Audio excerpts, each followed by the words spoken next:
திருமூலர் 6ஆம் நூற்றாண்டு. தமிழ் சித்தர் மரபு திருமூலரில் தொடங்குவதாக ஒரு கருத்து உள்ளது. திருமூலர் நந்திதேவரின் மாணவர் என்பர். சித்தர் பாடல்களிலே தலைசிறந்த நூலாகிய திருமந்திரத்தை இவர் இயற்றியுள்ளார்.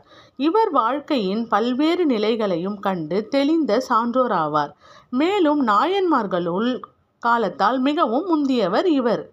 ஒருமுறை பசுக்கூட்டத்தை மேய்த்து வந்த ஒருவரின் உடலுக்குள் சென்று தம் உடலை நீத்துவிட்டார் என்பார்.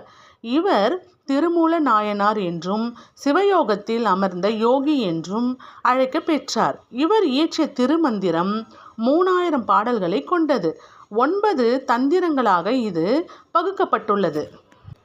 இதில் 232 அதிகாரங்கள் உள்ளன. சைவ திருமுறைகளில் இது 10ஆம் திருமுறையாக தொகுக்கப்பெற்றுள்ளது.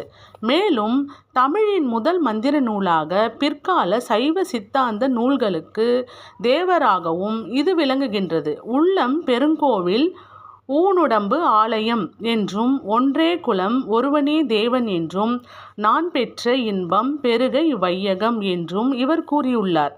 மேலும் மனிதனின் இடது பக்கத்தில்தான் இறை இருதயம் இயங்குகின்றது என்ற உடலியற் கூற்றையும் இவர் உலகுக்கு முதலாக எடுத்து கூறிய ஞானியாவார்.